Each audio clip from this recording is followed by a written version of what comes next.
Today's daf we're going to be learning is Menachot, daf Tet. Today's daf is sponsored by Osna Klein in loving memory of her father, Eliyahu ben Shmuel Dromer.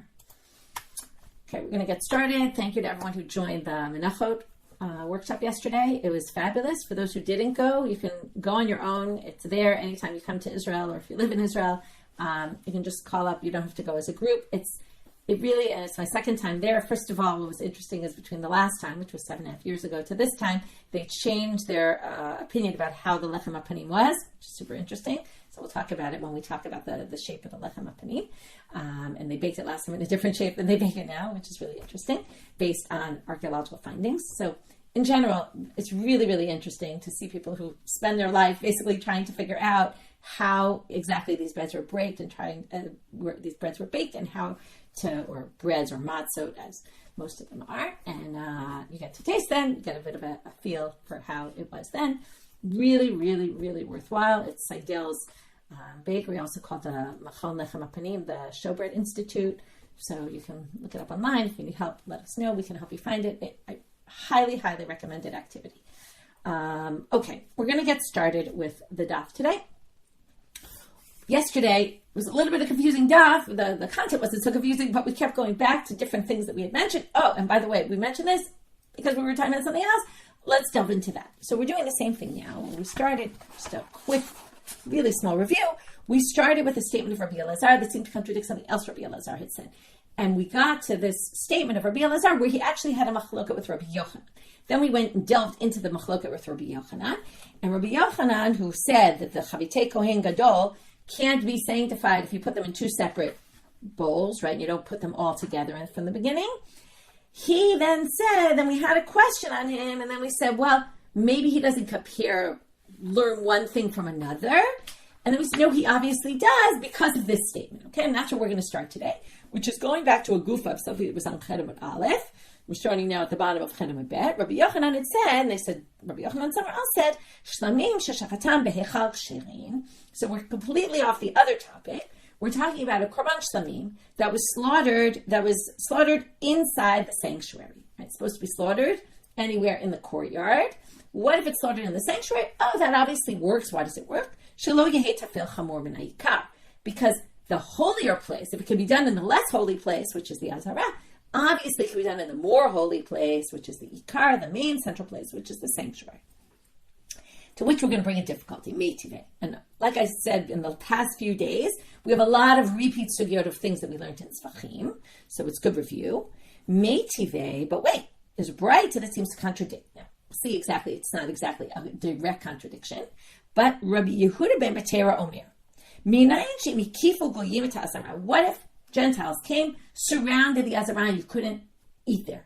And the Kohanim want to eat their sanctified food, but where are you supposed to eat it? In the Azarah. The Azarah is blocked off. How do you know that Kohanim nichnesim lehechal v'ochlim b'kodshei kodashim u'sheirei menachot? How do we know that they can actually, assuming they could get into the sanctuary, they can eat in the sanctuary all the kodshei kodashim and the remainders of the mincha, which are also a type of kodshei kodashim? What they mean is the meat kodshei kodashim and then the menachot, all the remainders of the menachot that go to the Kohanim, that basically would be able to be eaten in the hechal. How do we know? Talmud Lamal bekodesh hakodashim tochlenu. There's a pasuk that's a little strange pasuk. It says, where did the Kohanim eat? Now it says somewhere else the Kohanim eat, petach ol moed, right, by the entrance to ol moed, which is in the Azarah. There's this other pasuk that says they eat bekodesh hakodashim. Kol zachar yuchaloto kodesh yalach. Okay, all the male Kohanim can eat these kodshei kodashim in the Kodesh Kodeshim. Now, Kodesh Kodeshim is the inner of the Holy of Holies. They obviously don't eat there. What it means is in the Kodesh, which is in the Hechal. So we have a pasuk to say that what's normally done in the Azarah can be done in the Hechal. That sounds like the same as what we said. But it's not. Why? Because Halam Ali Kral. Why do I need a pasuk to teach it? I don't need a drasha from a pasuk to tell me I can eat from a Kohen. I can eat the Kodshei Kodeshim in the Hechal if Gentiles are surrounding and I can't get into the Azarah. Because b'chatzar ol moed yochlua. It says eat it in the courtyard of ol moed. Sorry, it doesn't say petach ol moed. I said it by mistake before. It says chatzar ol moed, which is the courtyard. V'lo yehei tafil chamur min ha'ikal. I don't need a drasha to tell me. I could just learn it from this principle that if I can eat it in the Azarah, then of course I can eat it in the more holy place. So what's the distinction? And we actually talked about this when we learned it in Tzvachim. They're not the same. Okay, we're going to say no. Lo yehei tafil chamor min ha'ikal if you can slaughter in the Azara, of course you can slaughter in the Heichal. But slaughtering, actually, it's interesting, they call it avodah, which even though we had a whole discussion, shechita is not avodah. But what they mean is it's a ritual act, even if it's not considered, right? And as we keep saying about shechita, it sort of is because it's one of the 4 main rituals. On the other hand, it doesn't need kohen. Anyway, that's all side point. But it's still avodat Hashem. It's still, right, leading toward the sacrifice. So avodah, we're going to distinguish between avodah and eating, right? Eating is definitely a more mundane activity, right? So avodah, adam ovei b'mkom rabo, right? Where's the most likely place you're going to do the ritual? In front of God, right? So the closer you are to God, the more likely we're going to say, okay, do it there.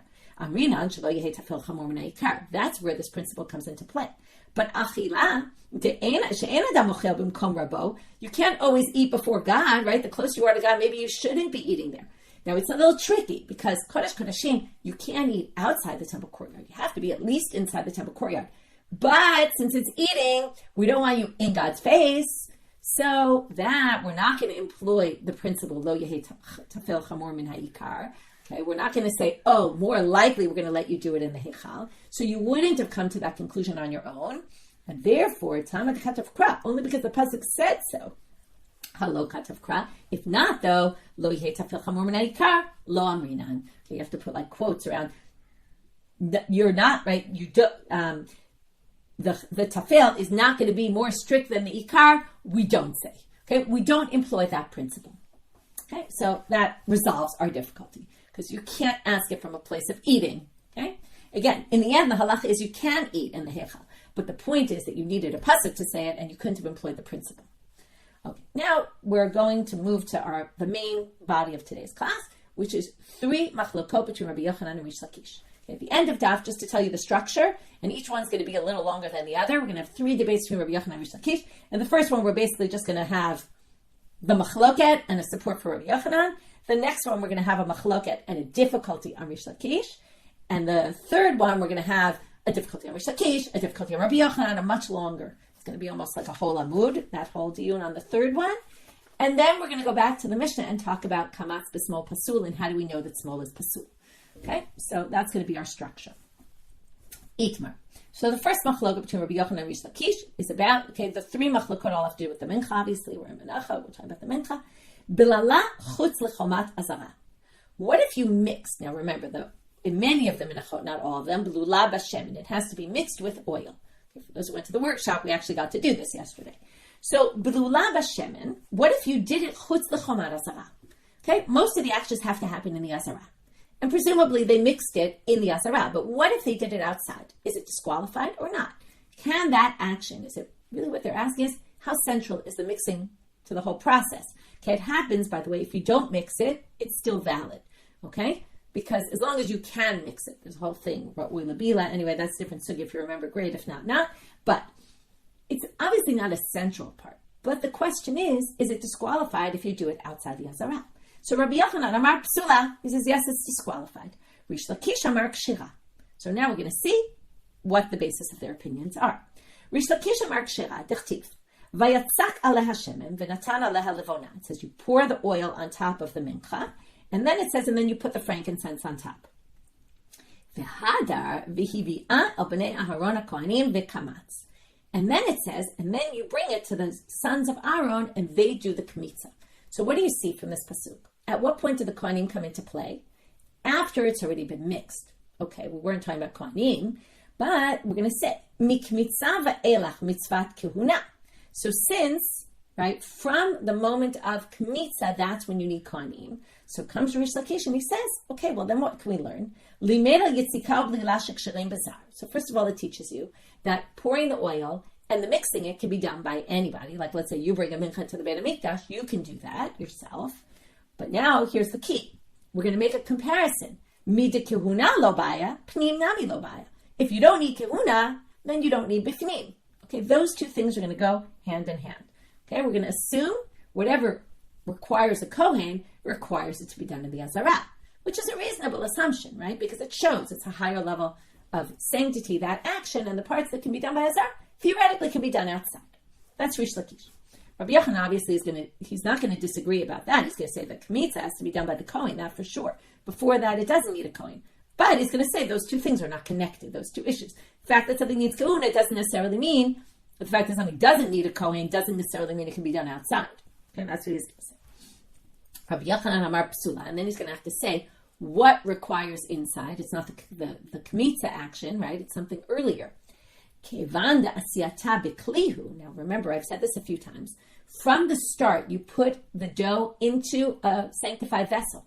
From the moment it goes in that sanctified vessel, because it's in a sanctified vessel, has to be done inside. It's the moment of putting it in that first vessel. Remember, there's two vessels in the mincha, because you have first the whole dough goes in a sanctified vessel, then the kohen takes the kemitza out and puts the kometz into a new sanctified vessel. But from the first sanctified vessel, it's already nihita kahuna by now. It might not need kahuna at this point, and anyone can do the mixing, but pnim mihabaya, but it does need to be done inside. So basically, are we connecting between the need for a kohen and the need for inside? That's Reish Lakish. Or are we saying, no, even earlier, once it goes in that sanctified vessel, that already requires inside, and therefore, if it was mixed outside the Azarah, Rabbi Yochanan says it's disqualified. And now, like I said before, we're going to just bring a braita for Rabbi Yochanan, and we're going to move on to the next machloket. Tanya kavatei to Rabbi Yochanan, blala zal kshera, chutz l'choman Azarah psula. So here you have, these are two completely different things. They're not connected. If a zar non-kohen mixes it, it's fine. But if it's done outside the Azarah, it's disqualified. So that braita supports Rabbi Yochanan. Now, it doesn't mean that Reish Lakish maybe doesn't have another Tanaitic opinion to support it, but we just don't know of any braita. Okay, remember, the braita were memorized and people brought them into the Beit Midrash. It could be that braita got lost, and by the time they're having a discussion about this, nobody knows about that braita, but maybe Reish Lakish was relying on something, because otherwise this really raises a difficulty on Reish Lakish. Which, by the way, we're going to end the next section also with a difficulty on Reish Lakish, and in the third section we're going to have a difficulty on Reish Lakish. So pay attention to the fact that every time we seem to have a knockout to Reish Lakish's opinion. Itmar. Okay, second machloket. Itmar is usually an introduction to a machloket and moraim. Not always. It means it was said, but often it was said as an intro to a debate between two amoraim. Mincha shechasra kodem kemitza. Okay, now we're going to talk about what if we lose a part of the mincha. And the next case is going to be, what if we lose a part of the remainder before we do the kemitza? Okay, so we're talking about at different stages, some part of what we have disappears. Okay, again, I mentioned yesterday, right? Maybe a kid came along and ate something. Maybe, it fell on the floor, got ruined. We don't know exactly how it gets lost, but somehow we're missing part of it. So, itmar, it was said, mincha shechasra kodem kemitza. So first we're at the stage where it's in that first bowl, and a little bit is lost now. Okay, you're supposed to have a certain amount. Often it's an isaron, okay, which we learned yesterday is about 1.9 kilo, okay, of flour, and some of it's missing before we did the kemitza. So Rabbi Yochanan says, easy solution.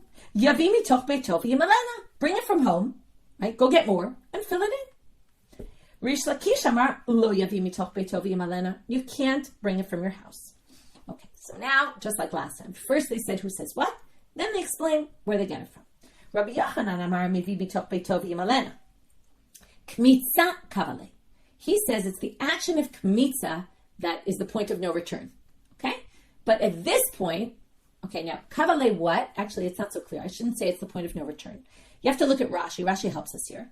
Kavale means, according to Rashi, dechol kama de lo kometz la, de lo kometz, lo mikarya mincha. It's not called a mincha until the kemitza is taken. Like, what gives it its name mincha? Its name mincha comes when you take the kemitza out. This is now called a mincha. Now, you would have thought, no, it's called a mincha as soon as you put it in the bowl, right? But no.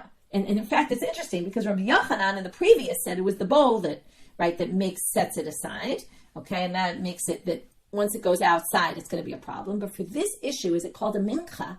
He says, no. Why does it matter if it's called a mincha? You'll see in a minute. But first he just says, it's not going to be called a mincha until you do the kemitza. Okay, why is mincha important? Because there's a drasha, I'm just back in Rashi. V'lo krinan be mina mincha prat l'shechasra.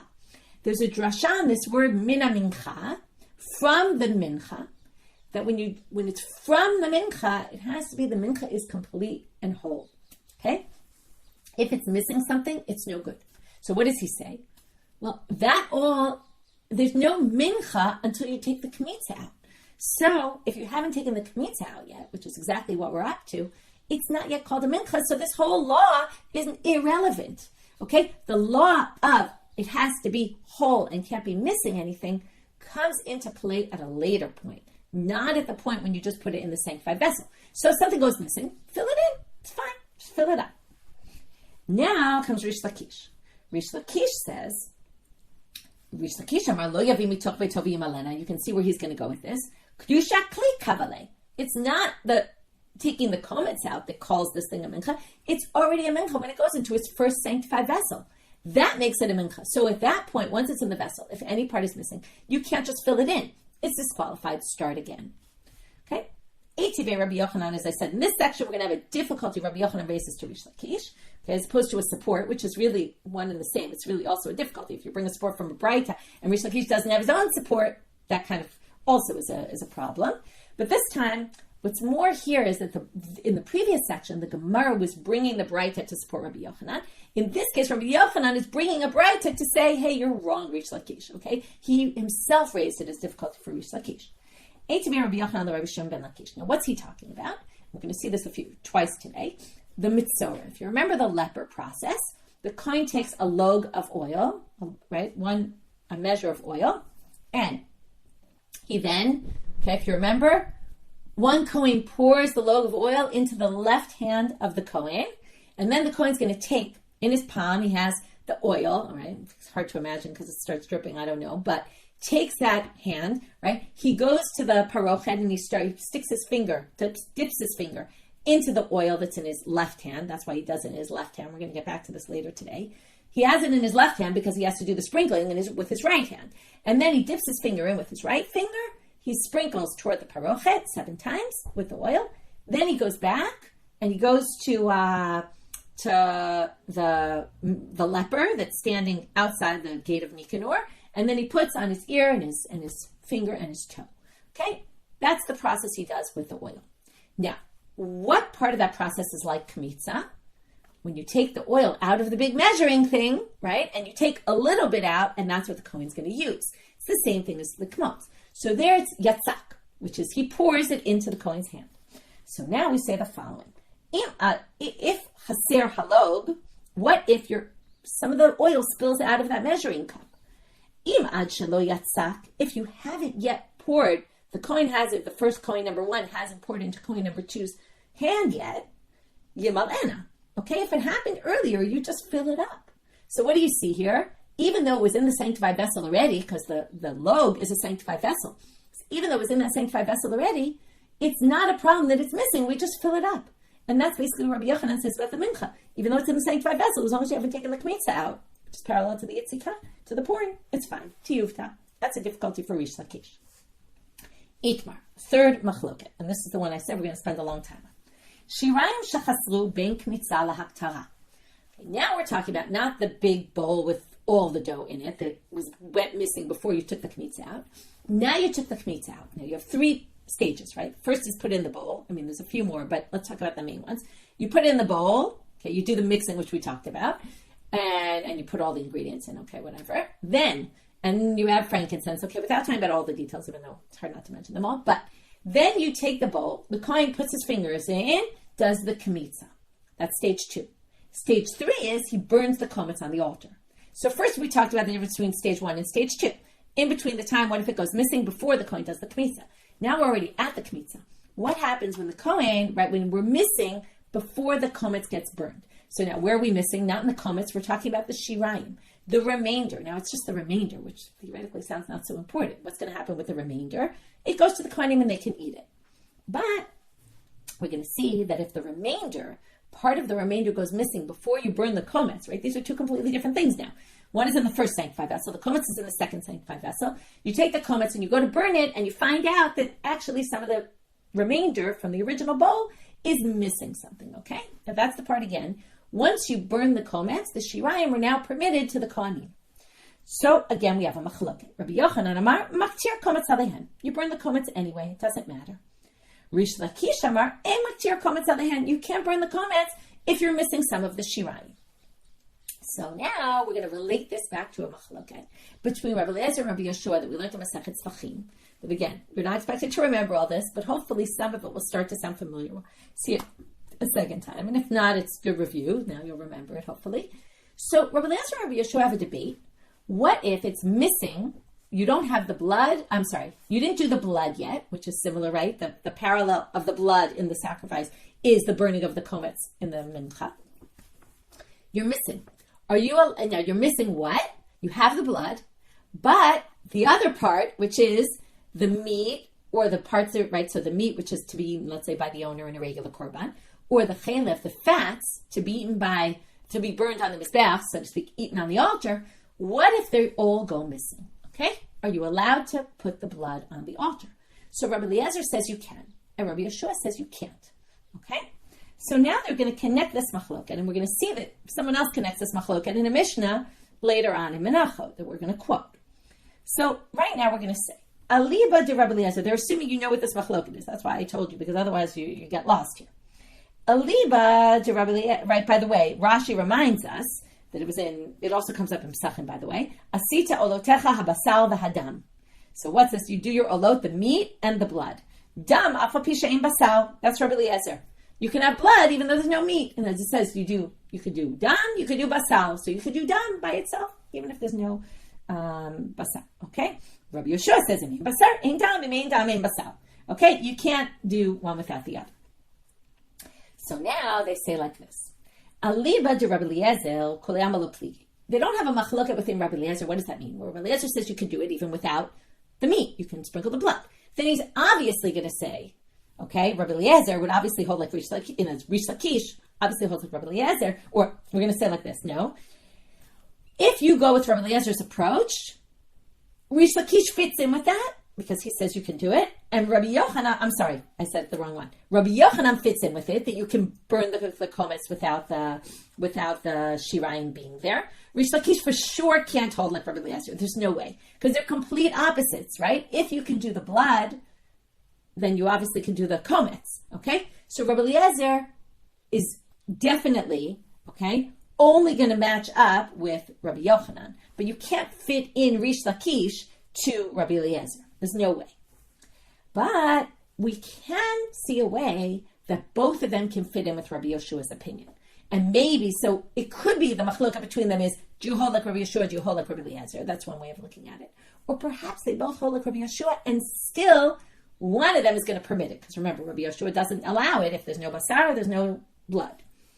So, how do they plika aliba to Rabbi Yeshua? How can they argue with him, Rabbi Yeshua? Ditna. Nitmeu shiareha. Okay, now here's the Mishnah later on in Menachot that's going to compare, it's on Daf Chafrav, that's going to compare the mincha, a comparable case of the mincha to Rabbi Eliezer and Rabbi Yeshua. Now you're going to see it's already a little different than ours. What's our case? You're missing some of the shirayim. But in the case of Rabbi Eliezer and Rabbi Yeshua, you were missing all of the meat and all of the chelef. And also here they're talking about a case where you're missing the entire mincha. Either because nitmeu shiareha, they became impure, and then you can't use them at all. Nisrefu shiareha, they all got burned somehow. Or avdu shiareha, or they got completely lost. Kemidat Rabbi Eliezer kshera, kemidat Rabbi Yeshua psila. If you go with Rabbi, so the Mishnah here compares. If you go with Rabbi Yeshua, it will be fine. You can still go ahead, because you don't need the shirayim. Just like you don't need the meat for the sacrifice. If you go with Rabbi Yeshua, it's disqualified. So now they're going to say, okay, how does this relate to us? So now how can we explain them both within Rabbi Yeshua? So Manda Pasal, the one who says, no way, no how does this work, Reish Lakish, very simply, right? He couldn't possibly hold like Rabbi Eliezer. He definitely holds like Rabbi Yeshua. Okay, that's for sure. But Manda Machshar, now we're going to say, wait, but Rabbi Yochanan, who permits it, he could say like this. Rabbi Yeshua only said his case when there was nothing left. That's when you can't do the blood. And that's when you can't bring the mincha. Burn the kometz. But if there was something remaining, even Rabbi Yehuda will agree, and not only that, we're going to prove it. Because there's a brayta where he says it. Titanya Rabbi Yeshua Amil, Kol HaZvachim Shebatorah, Shenishter Mehem Kizayit Basar O Kizayit Chelev Zorek Hadam. There's a brayta where Rabbi Yeshua says this explicitly. If you have korbanot, where you have at least just a kizayit of meat, or a kizayit of chelev, you can actually do the blood. So that would be our case. You're just missing something of the shirayim, but you have the rest of it, so you should be able to do the mincha. So and this is basically going to be a difficult on Reish Lakish, because according to Reish Lakish, if he holds like Rabbi Yeshua, but Rabbi Yeshua himself wouldn't say the same thing. Okay, we're going to continue in this bright, even though that was really the main point. If you have a chatzizayit basar to chatzizayit chelev, if you only have a half an olive bulk of the meat or half an olive bulk of the chalev, those two don't combine. Why? Because one gets burned and one gets eaten. So that won't help you. And those are reket tadam. You can't sprinkle the blood. But be'ola, in a korban ola, where both the meat and the fatty parts get burned on the altar, then they'll combine. Afilu kechatzizai basar, kechatzizai chalev, so reket tadam. Mipnei shebe'ola kula kalil, because in an ola everything gets burned. So a combination of half a zayit of this and half a zayit that works, because they are one and the same for the ola, because they all get burned. Oh, that's a side point. Then there's one other complete side point here, which has nothing to do with anything in the Gemara. This makes no sense. And you might remember we had this whole sugya in Zvachim, and we explained what this line meant. We're going to explain it again here. Ube mincha, right? We're already done with our, right?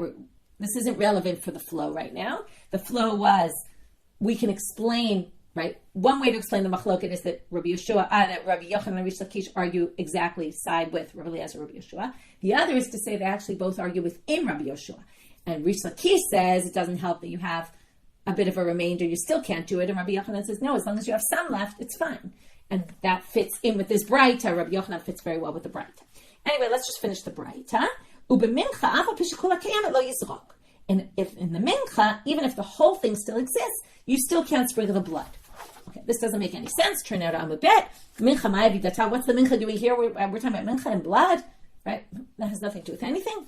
Rav Papa explains, mincha nisachim. Now what it means is, if you haven't sprinkled the blood of a sacrifice, and you lost the meat completely, and the chalev, and you have nothing left of the sacrifice, but what do you have?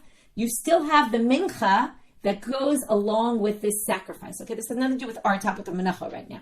There's a mincha, you remember we've talked about in Menachot, there's a mincha that goes alongside a korban. So you bring the korban as it's korban, and you bring a mincha with it. So, right, in our davening all the time, minchatam v'nizkehem k'midubal, right? The mincha and the nisachim, like this, you're supposed to bring this amount of yisaron for the mincha and that amount for the wine and all that. Now, because the wine is the wine libation that goes with it. Now, you might have thought, sakadat achamina ho'ilu b'hade zevach atya ki gufei de zevach damya. Since it goes with the sacrifice, let's say you lose all the meat in between the time that, you did the slaughtering, and now you're supposed to sprinkle the blood, and you didn't do the blood yet, and you lose all your meat. We already learned you can't sacrifice it anymore, according to Rabbi Yeshua. But what if the mincha that's supposed to go alongside it, which is the accessory, what if that is completely intact? Let's go back to the words. What did it say? Ube mincha ava pisha kula kayemet. Even if your whole mincha offering that's supposed to go with the sacrifice is there, you might have thought, since it goes together, it comes together with the sacrifice, maybe it's as if the sacrifice is in existence, because you have some part of it, even though it's an external part, you might have thought, no, but it comes to tell you, no, this doesn't work, okay? Because that's not part of the sacrifice, it's just an accessory. So that was a complete side point. Okay, now getting back to our topic. So now, how's Reish Lakish going to explain this source? The source made it very clear. For Reish Lakish holds like Rabbi Yeshua, he actually wouldn't disqualify it in this case, because you still have a requisite amount left of the shirayim. You're only missing a little bit of it. You still have the rest of the shirayim, right? There is no real requisite amount. As long as you have something left over, let's assume it's a kazayit, you should be able to do the kometz and burn it on the altar. So Man de Paso, which is Reish Lakish, who disqualifies, is going to say the following.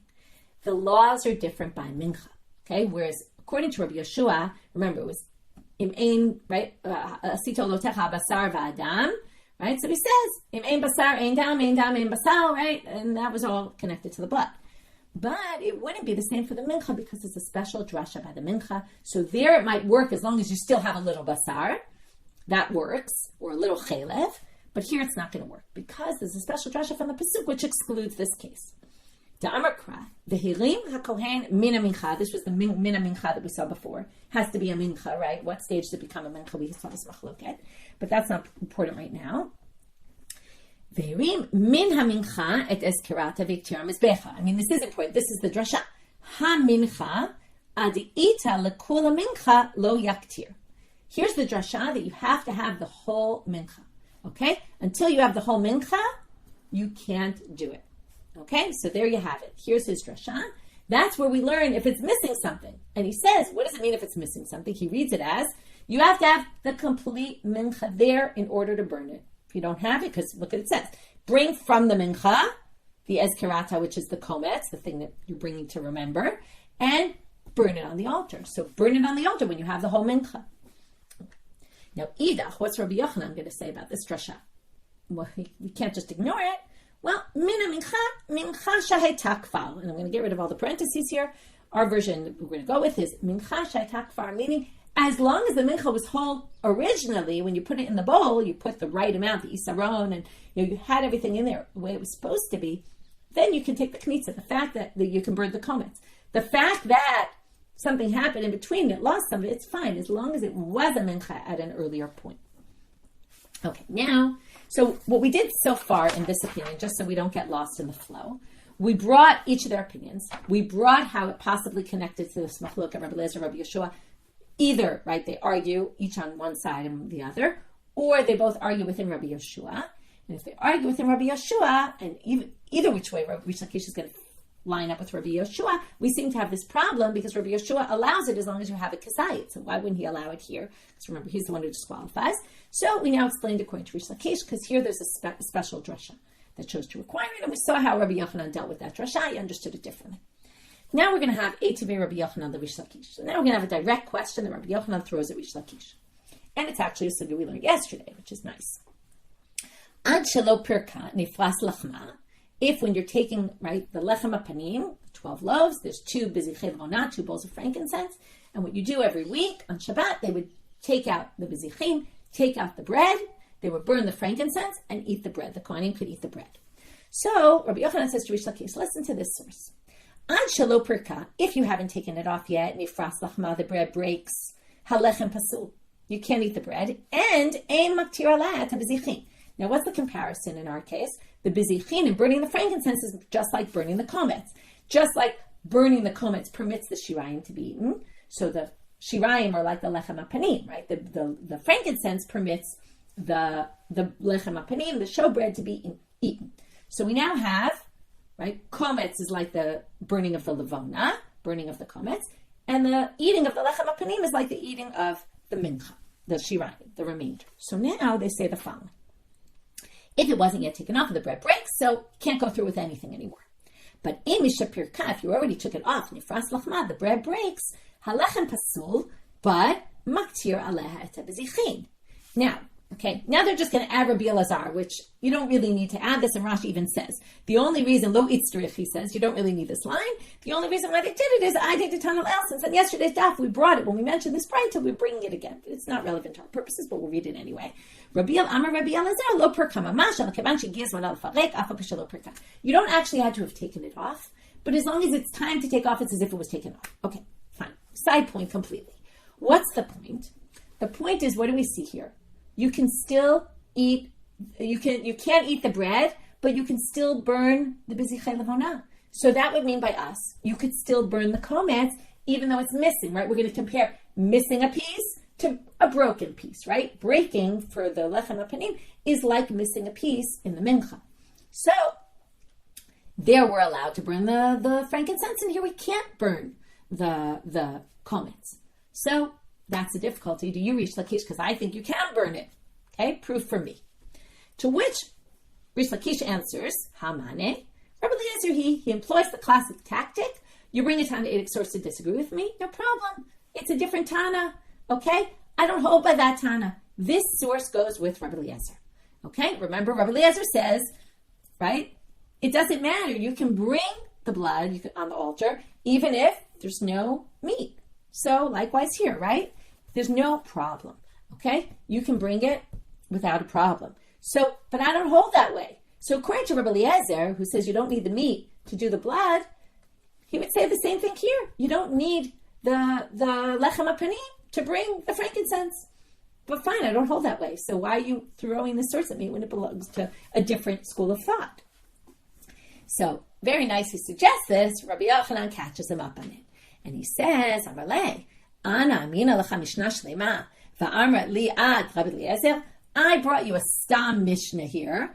Okay, now, what he means really is, right, I brought you this source. It's not really a mishnah. I brought you this source, and you claimed it's Rabbi Eliezer. No, it's not Rabbi Eliezer. I'm going to catch you on this. Why? Well, Rabbi Eliezer, my uriah nifras. Why would Rabbi Eliezer employ the terminology of it broke? Okay? Afilu now, what did Rabbi Eliezer say in the case of the meat? Even if there's no meat left, nothing completely gone. So wouldn't you, if you were Rabbi Eliezer, bring the bigger chidush and say, afilu saruf v'avud nami machshir? He would even say if it's completely burned, if it's completely lost, still, right? So if the bread gets completely destroyed, you could still burn the bizichim. That would be a much stronger thing to say if you're Rabbi Eliezer. So this can't possibly be Rabbi Eliezer. And to which Reish Lakish responds by ishtik. He was silent. Okay? Now, Amai shatak. Now the Gemara says, wait a minute. Why was Reish Lakish silent? He could have theoretically had an answer. Lema leit sibor shane. Okay, maybe he would say, wait, you're comparing mincha, what I said about a regular mincha, which is usually an individual mincha, and you're comparing it to a lechem hapanim, which is a communal thing. Now, why would communal be more likely to permit it? Well, we know that when there's communal things, what do we know? Tuma hutra b'tzibor. If everyone's impure, the majority of the people, we're going to allow things to be done in impurity, right? There's all sorts of cases where we're going to permit impurity for the sake of the rabbim, for the community. So why wouldn't you say, why didn't Reish Lakish say, Sibor Shane? Oh, we're going to be more lenient when it comes to the communal offering. Just like if it became impure, we permit it, right? If the majority came, things, right? There's always this dispensation for Tumah. In certain cases, we'll permit also if it's missing. So the fact that he doesn't say this is going to be telling.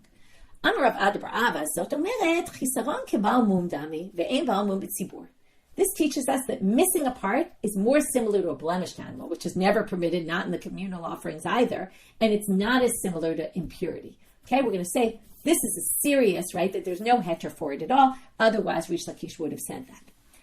Okay, Yativ Rav Papa, we're going to have another possible explanation now. Yativ Rav Papa v'Karmel Hashmata. Rav Papa was learning the same sugi we're learning. He said this drasha. Okay, he brought this whole thing that we just learned. Amalei Rav Yosef Rashmaya Rav Papa. So Rav Yosef Rashmaya says to him, Milo Askinin to Rabbi Yochanan Reish Lakish b'minchata Omer Tzibor pliki. The reason he didn't say, oh, that's Tzibor, this is Yachid, is because what were we talking about? A mincha that's missing a part of it. Now, a mincha that's missing a part of it could be referring to any mincha. Okay? And that source could include in it, right, that machloket, could include in it the mincha Omer, which is a korban tzibur. There's other communal mincha offerings. So, therefore, you can't say, that one's tzibur, the lechem hapanim, and the mincha was yachid, because the mincha is also tzibur. It includes tzibur as well. That's another reason why he didn't say that. Okay. Now, Rav Melchio is going to bring an explanation of something which is going to bring a difficulty on Rabbi Yochanan. So, Rabbi Yochanan raised a difficulty on Reish Lakish, and Reish Lakish was silent. This is what I told you before. It seems like all the difficulties on Reish Lakish are really unresolved. But now we're going to have a difficulty on Rabbi Yochanan, and we'll see how they resolve it. So Rabbi Melchio says, he's going to bring two brightot, which basically have two different drashot, that if it's missing something, it's no good.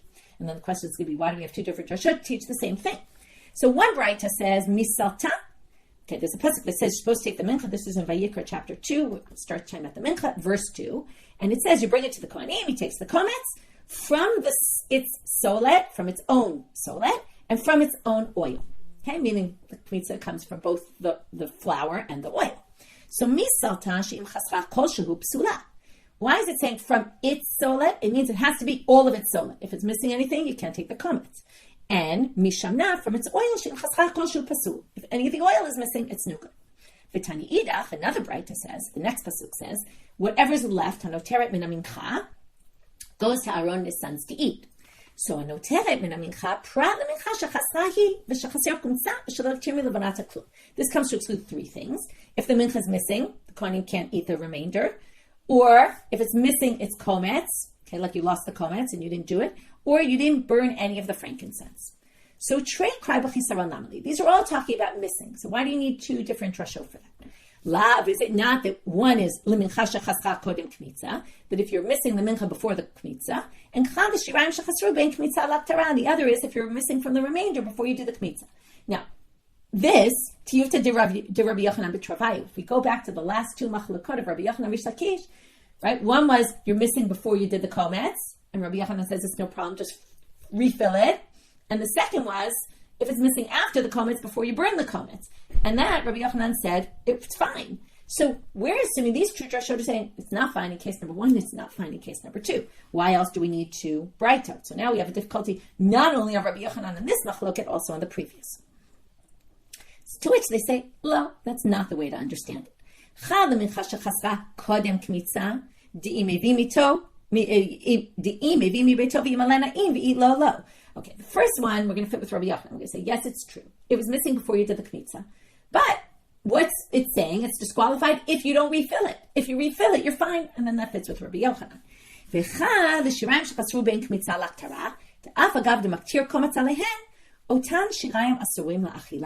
Now, if you notice, that pasuk, mincha, goes to Aaron and his sons, it's talking about they eat it.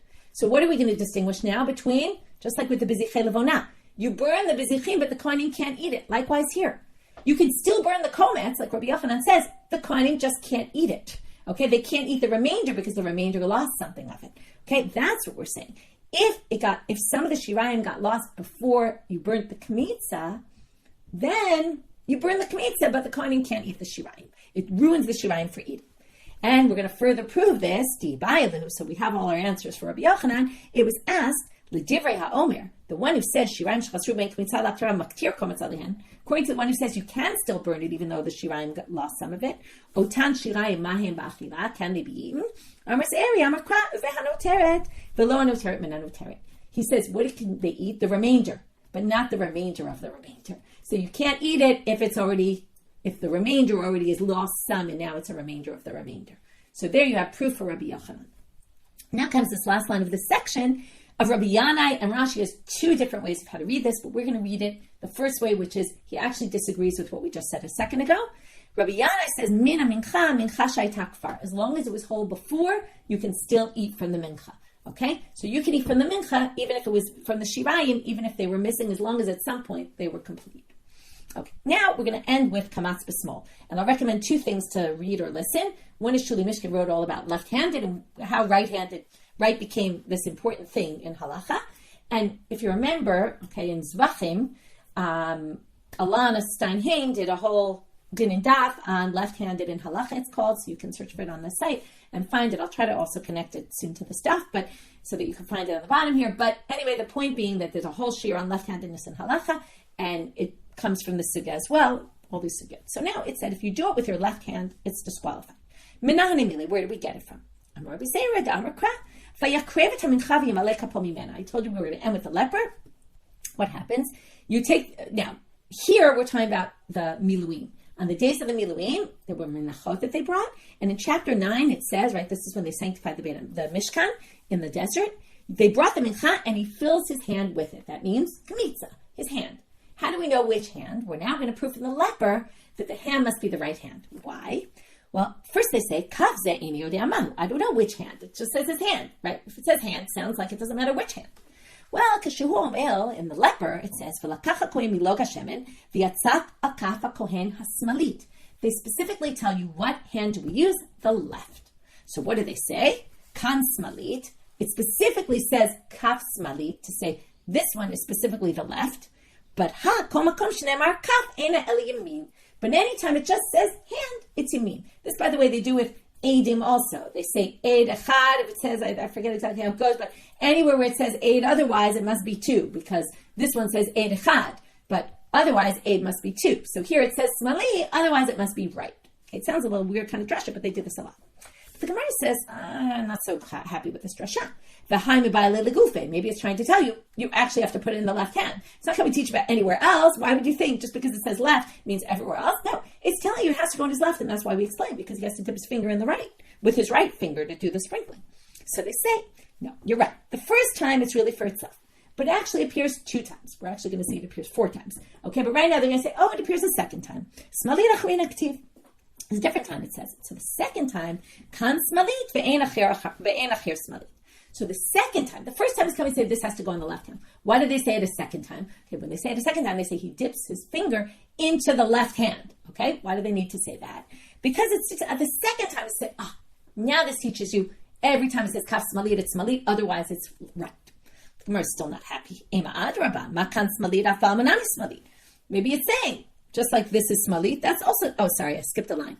Ema emiyut achar miyut ela l'rabot. Wait a minute. Maybe it means when you have a limitation and another limitation twice, they actually cancel each other out. And maybe it means you could even put in his right hand in the leper situation. So they say, it's mentioned a third time. Smalit achriniktiv. Where it's mentioned the third time? Well, if you remember the leper process, there's one if you're rich and there's one if you're poor. So when it says the rich, it goes through the whole process. Again, you bring these animals, and then, you do it like this. And if you're poor, you bring this, and then it goes through again. It says the same thing. You pour the oil into the left hand, and then you put the finger into the oil, which is in the left hand. So it actually says it 4 times. So I say, okay, the third time comes to tell you, the third time comes to tell you, okay, you might have thought, and really it means you could even put it in the right. No, it really means only in the left. And then the third time is coming to say, that really means only in the left the first time. The second time is then extra to teach that anytime it just says hand, it means right. They say, what do you mean? If the third time is coming to say that the second time is really teaching you for all other cases, why do you say it teaches you for all other cases only right? Maybe it teaches you for all other cases left is fine. Maybe it's the paradigm case, the binyan av. Everywhere it could be left.